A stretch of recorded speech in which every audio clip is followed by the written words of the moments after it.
Buenísimo. Ahí ya estamos grabando. Entonces, vamos, como les decía recién, a continuar con eh, la teoría de los padres fundadores, que en este caso vamos a trabajar la teoría de un pensador de origen inglés, llamado Herbert Spencer, que es contemporáneo. Vieron tanto a Augusto Comte, que fue el autor que trabajamos la semana pasada, y también a Carlos Marx, que fue el autor que estuvieron pensando o discutiendo un poco con Fiorella en la primera parte de la clase. ¿Mm? ¿Se acuerdan que nosotros habíamos caracterizado a las primeras teorías, ¿no? Estas teorías de los llamados padres fundadores, como teorías enciclopédicas, un poco por la pretensión que tenían, ¿no? De dar cuenta de, diríamos, grandes desarrollos vinculados con, diríamos, procesos evolutivos acerca de la humanidad? Y que también habíamos dicho, no sé si recuerdan, que estas teorías, de alguna manera, si bien son las primeras teorías sociológicas, todavía adolecen, ¿no? De ciertas carencias, principalmente por el hecho, vieron, de que la sociología tiene delimitado claramente su objeto de conocimiento, y al mismo tiempo, vieron, estos pensadores, en términos estrictos, tampoco desarrollan ningún método propiamente sociológico, sino más bien lo que proponen, vieron, es la adopción, podríamos decir, de métodos comprobados en el campo de las ciencias naturales y su utilización para el estudio del mundo social, ¿no? ¿Se acuerdan que habíamos dicho que estos pensadores eran monistas metodológicos, ¿no? Es decir, asumen de que existe un único método que resulta válido para el análisis tanto de los fenómenos de la naturaleza como de los fenómenos sociales. ¿Mm? Bueno, esas son características generales que van a ver también se van a hacer presentes en la teoría de Herbert Spencer. ¿Mm? Miren, quiero compartir con ustedes una presentación. Esta ustedes la tienen disponibles en el campus virtual, en la unidad correspondiente justamente a los padres fundadores. ¿Mm? Creo que si la coloco así, ya la deberían estar viendo. Sí, ¿no? Ahí la ven un poquitito más grande. ¿Mm? A ver, algunos datos, como para poder ubicar a este pensador y desde ahí discutir alguna de sus principales ideas. ¿Mm? Les decía, Spencer es un pensador de origen británico. Allí tienen su fecha de nacimiento y de fallecimiento. Fíjense, como les decía antes, contemporáneo, podríamos decir, la teoría spenceriana a la de Comte, aunque a razón de verdad vieron un poquitito posterior, porque Comte muere a mediados del siglo XIX, que es justamente cuando Spencer va a comenzar a presentar gran parte de sus aportes teóricos. Vieron, este pensador fue lo que se llama habitualmente un polímata, ¿vieron? Una persona que abordó distintos campos del conocimiento. ¿Mm? Nosotros los sociólogos lo reconocemos como parte de nuestra tradición sociológica, pero piensen de que este señor originalmente propone una filosofía, también se dedicó al estudio, vieron, de las llamadas ciencias naturales, a la biología, a la psicología. Incluso el propio Spencer tiene un tratado, vieron, sobre geología. ¿Eh? Y ahora cuando desarrollemos un poco la teoría, se van a dar cuenta las razones, vieron, por la cual este señor de algún modo abarcó tantos campos del conocimiento. ¿Mm? Claramente se enmarca dentro de la tradición positivista, dentro de los enfoques epistemológicos que tenemos, es uno de los representantes más importantes del llamado positivismo inglés, y dentro vieron de los aspectos más de carácter ideológicos, Spencer es un, diríamos, liberal, enmarcado dentro de la tradición de la llamada reforma social. ¿Mm? Él tiene una famosa obra en la cual, de algún modo,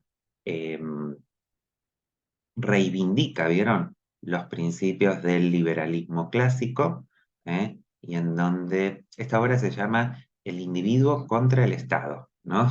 Fíjense, ya el nombre un poco dice, ¿no?, cuál es la posición, una posición liberal a ultranza.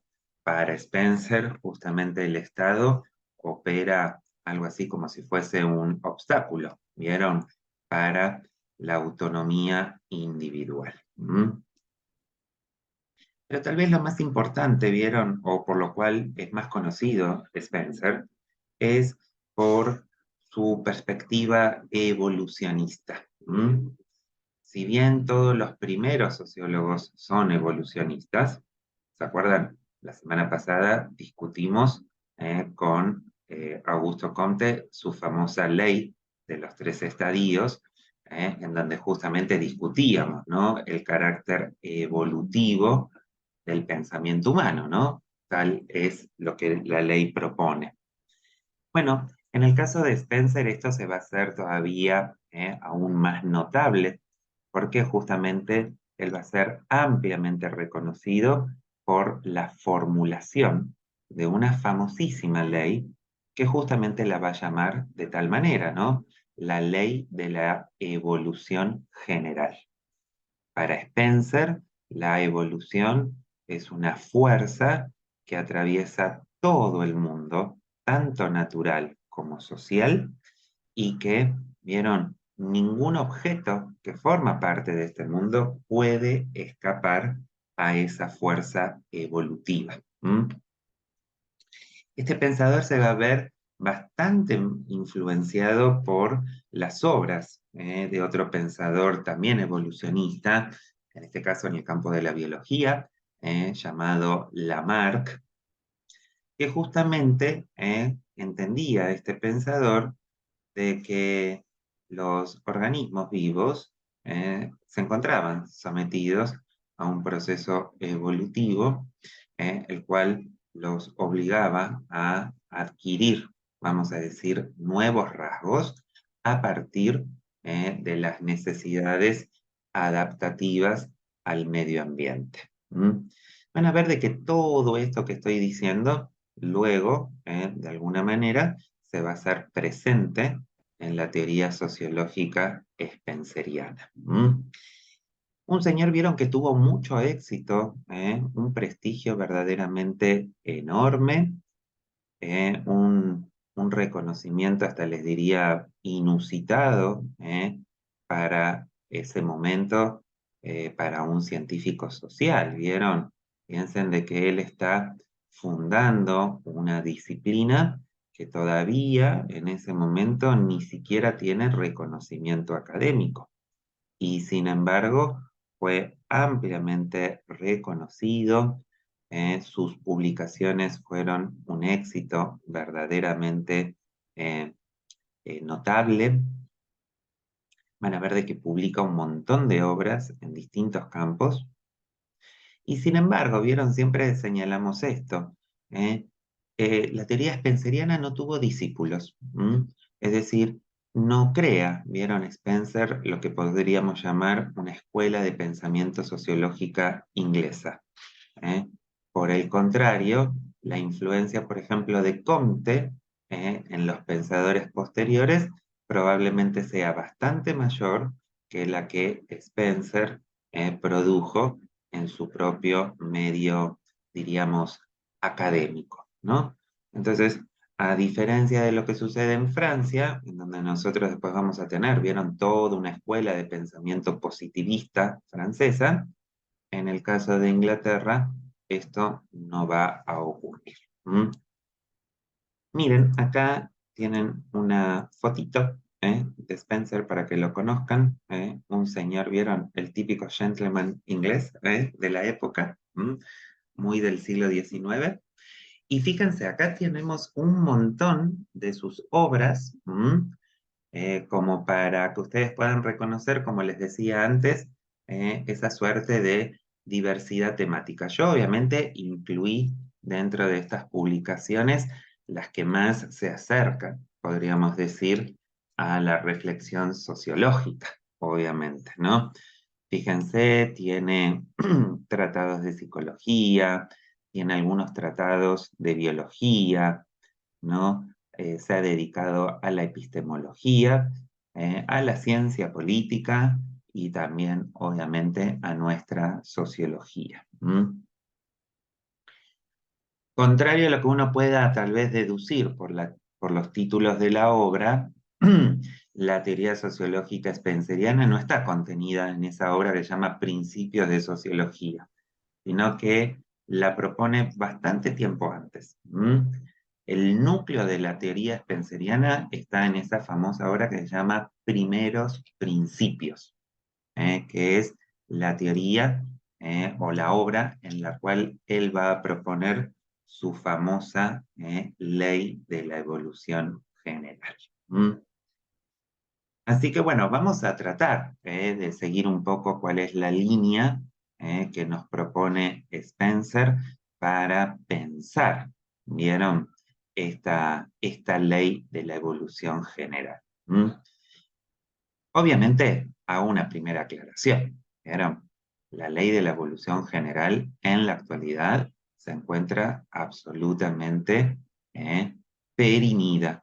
Esto significa de que ningún sociólogo serio podría sostener la evolución social en los términos spencerianos.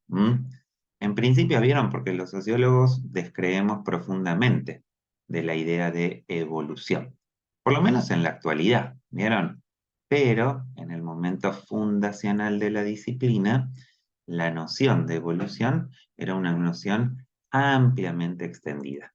Y por esa razón es que justamente se la va a Profe, usar. perdón que lo Se corta. ¿Ahí me, Per- ahí me escuchan?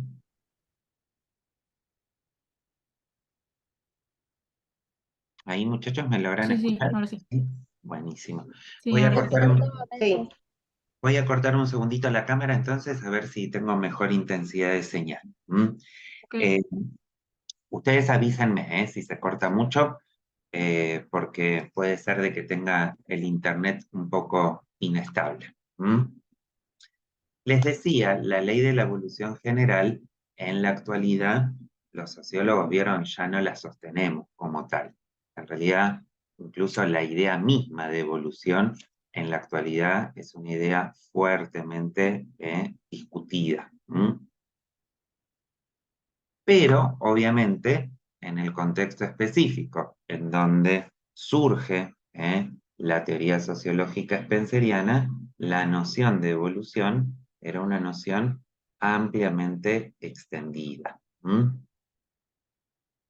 Vamos a partir un poco de cuál es el planteo que propone Spencer para el estudio del mundo social.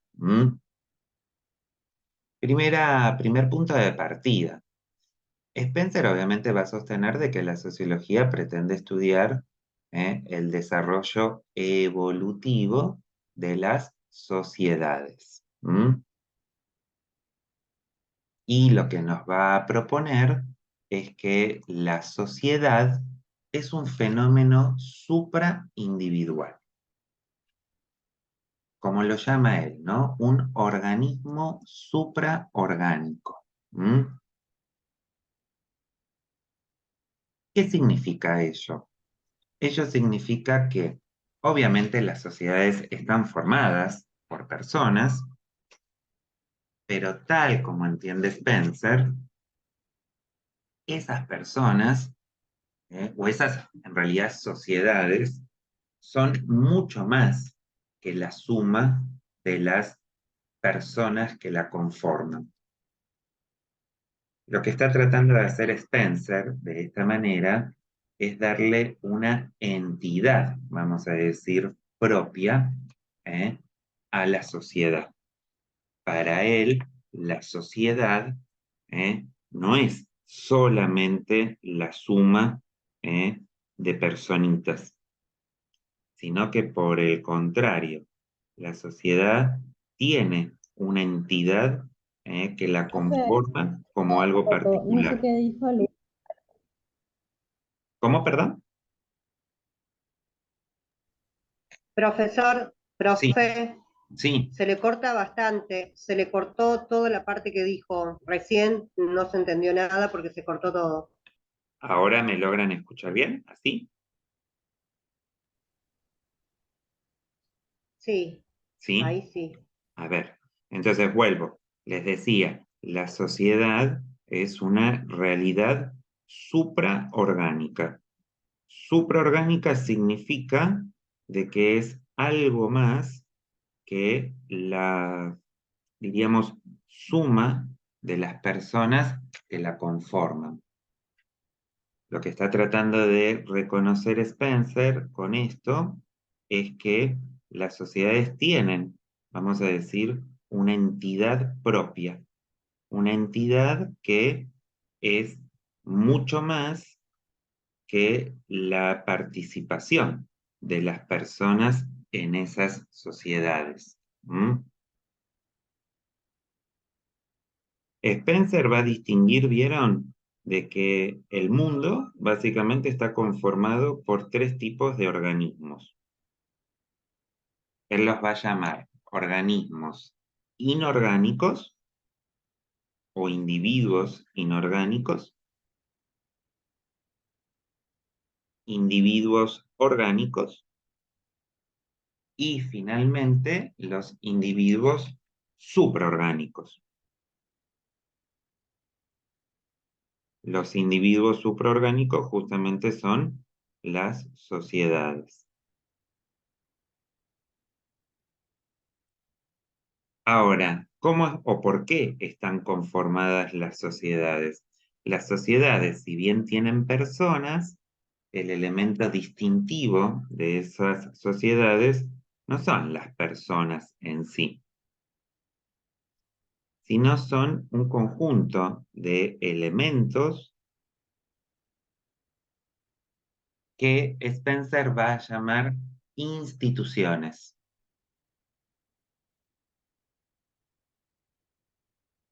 Entonces, cuando uno tiene que caracterizar a una sociedad, no lo hace en base a las personas que forman parte de esa sociedad, sino a las instituciones que configuran los modos de actuar de las personas en esas sociedades.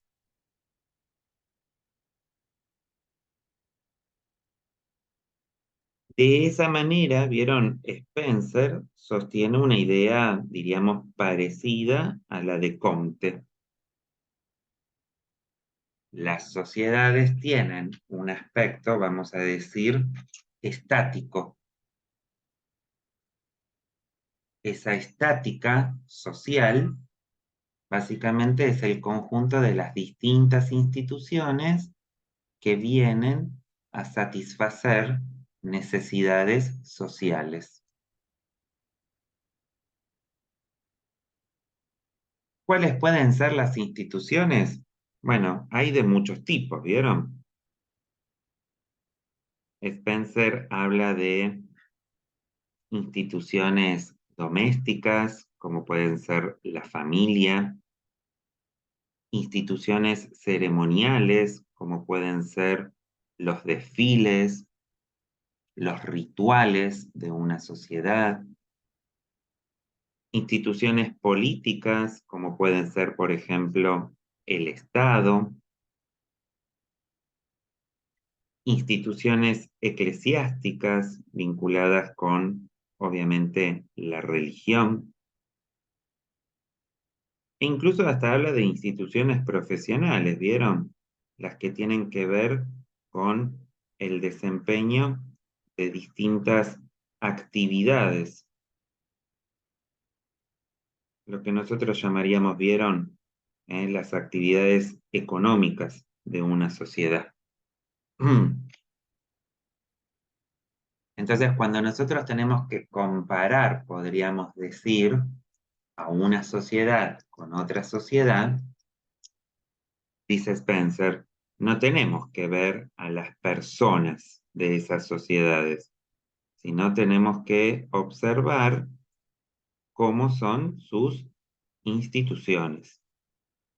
Esas son las que me van a dar las características propias de esas sociedades.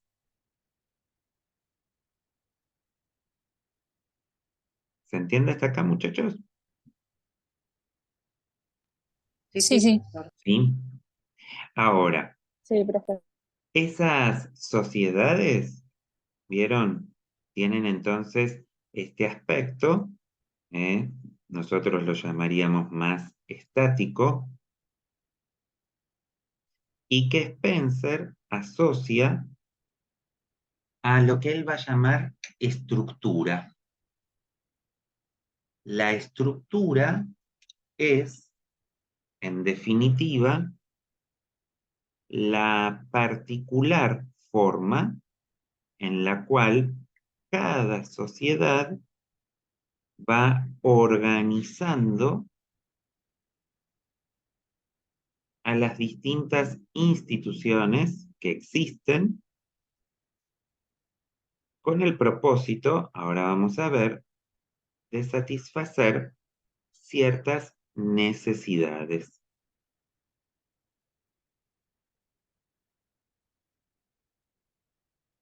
Ahora vamos a volver un poquitito a esto porque necesitamos introducir algunos conceptos, ¿vieron? Para que podamos comprender con claridad cómo se desenvuelve esto que Spencer propone. ¿Mm? Ahora, ¿cómo va a pensar Spencer, vamos a decir, el estudio de estas sociedades? Ya dijimos, las sociedades son fenómenos supraorgánicos. Y él, vieron, lo que va a proponer es una analogía orgánica. De hecho, él va a ser ampliamente reconocido por esa analogía. ¿Todos saben lo que es una analogía?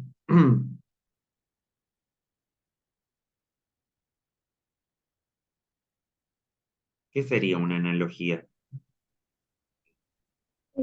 Hace como una comparación con algo similar, ¿puede ser? Exactamente. Una analogía, vieron, se propone con la intención de poder explicar algo que tal vez no conocemos del todo bien a partir de algo que sí resulta más conocido. Entonces, fíjense que cuando Spencer propone esta analogía orgánica, lo que él nos va a querer explicar es cómo funcionan, ¿vieron? Las sociedades. Y para hacerlo, ¿vieron? Va a proponer que nosotros pensemos en un organismo vivo. Para Spencer, las sociedades son parecidas a un organismo vivo. Y acá la palabra clave, vieron, es parecidas, porque justamente lo que él propone es una analogía. No son idénticas, ¿vieron? Pero sí son muy parecidas. ¿Y en qué sentido son parecidas? Bueno, vieron, nosotros podemos reconocer de que un organismo está conformado por partes, ¿no?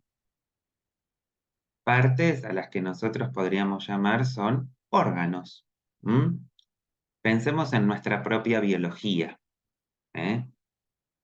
Nuestro cuerpo está conformado por órganos distintos, ¿no? Los pulmones, el estómago, el corazón, el cerebro y tantos otros.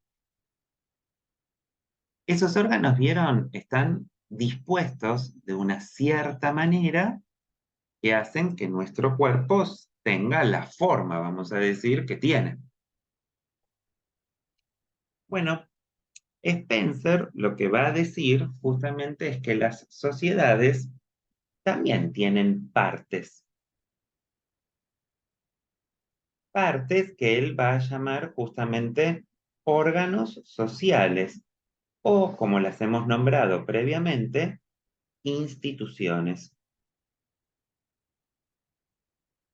Entonces, ¿vieron? Cuando Spencer piensa en las instituciones, está pensando en las partes que tiene una sociedad. Ahora, ustedes ya intuitivamente pueden darse cuenta que si nosotros nos pensamos en términos analógicos con la sociedad, si cada órgano nuestro viene a satisfacer alguna necesidad que nuestro cuerpo tiene, vamos a poder decir de que cada órgano social viene a satisfacer alguna necesidad que ese organismo supraorgánico, es decir, esa sociedad, tiene. Pensemos, por ejemplo, en el órgano, en un órgano nuestro, por ejemplo, en los pulmones. Los pulmones vienen a satisfacer una necesidad que tiene nuestro cuerpo. Son los órganos que nos permiten tomar el oxígeno, que es algo que nuestro cuerpo requiere. Bueno, Spencer va a pensar algo parecido con relación a las sociedades. Cada órgano social, ¿vieron? Es decir, cada institución le va a permitir a esa sociedad satisfacer alguna necesidad que esa sociedad tiene. ¿Se entiende, muchachos, el planteo? Sí, sí. Sí, Ahora, profe. esas distintas partes que conforman a la sociedad, Spencer la va a llamar estructura. Entonces nosotros podemos saber de que un organismo tiene una cierta estructura, sea cual sea el organismo, ¿vieron? Si nosotros pensamos en el organismo vivo, sabemos de que la estructura de ese organismo está conformada por los distintos órganos que se disponen de una cierta manera para satisfacer necesidades. Bueno, lo mismo sucede con las sociedades. Cada parte de esa estructura social, es decir, cada parte, podríamos decir, de esa estructura, cada institución, existe en tanto y en cuanto necesita satisfacer algún requerimiento propio de la estructura. Vamos a ver de que Spencer, cuando quiera, obviamente, comparar, vamos a decir, o estudiar a esas distintas sociedades, justamente lo que va a hacer es utilizar un método que se llama el método comparativo. Y entonces vieron, va a utilizar distintas fuentes de información, principalmente de origen o bien históricas o bien etnográficas, es decir, fuentes vieron que ofrecen los primeros antropólogos, justamente para conocer las variedades de distintas sociedades que existen en el mundo. De hecho, Spencer va a ser muy reconocido justamente también en el campo de la antropología, ¿vieron? Porque mucho de su teoría va a ser también utilizada por los primeros representantes de esta disciplina, es decir, de la antropología. Ahora, cuando Spencer pretende estudiar a las sociedades, en realidad va a llevar adelante como una suerte de proceso de abstracción. Y lo que va a hacer es construir tipos sociales. ¿Los tipos sociales qué son? Bueno, son, como vieron, modelos típicos de cómo podrían ser las sociedades. Son generalizaciones, como dice Spencer. Y por lo tanto, vieron, estos modelos típicos no existen tal como lo formula el sociólogo en la realidad, sino que son, como dice Spencer, modelos explicativos que nos permiten comprender cómo se va desenvolviendo lo que él quiere, vieron, verdaderamente explicar, que es la evolución social. Hasta acá, muchachos, ¿alguna duda, alguna pregunta? No, profe, bien. ¿Todo claro? Bueno, buenísimo. Avancemos entonces un poquitito para poder introducir un poco esta concepción evolucionista. La concepción evolucionista de Spencer se formula a partir de una ley. ¿Vieron? Y en ese sentido, Spencer claramente se enmarca, ¿vieron? Dentro de esa tradición positivista que cree que en el campo de las ciencias sociales también es posible formular leyes de carácter universal que nos permitan explicar, en este caso, cómo van evolucionando las distintas sociedades. Esa posición, vieron, es bien típica del positivismo. Y ahí, vieron, nosotros tenemos formulada la famosa ley de la evolución general. Esta ley de la evolución general se formula de manera muy sencilla. Dice Spencer, un organismo, sea cual sea ese tipo de organismo, es decir, puede ser un organismo biológico o puede ser un organismo supraorgánico, como por ejemplo, vieron las sociedades, evolucionan cuando pasan de un estado de homogeneidad y simplicidad a otro estado de heterogeneidad y complejidad. Dicho de otra manera, incluso un poco más sencilla, la evolución es el pasaje de lo simple y homogéneo a lo complejo y heterogéneo. Pasaje de lo simple y homogéneo a lo complejo y heterogéneo. ¿Qué implica entonces ese pasaje de lo simple y homogéneo a lo complejo y heterogéneo? Bueno, implican, vieron, de que todos los organismos pueden avanzar en un proceso evolutivo que a razón de verdad no tiene muchas alternativas.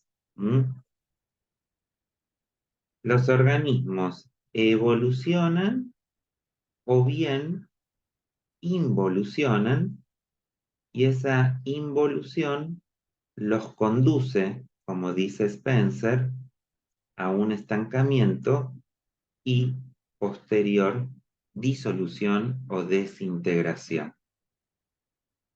Por eso vieron, como les decía hace un ratito, para Spencer, la ley de la evolución general es una fuerza que alcanza a todos los organismos, porque esta evolución o este pasaje de lo simple y homogéneo, vieron, se da no solamente en los organismos superorgánicos o supraorgánicos, se da en todos los organismos.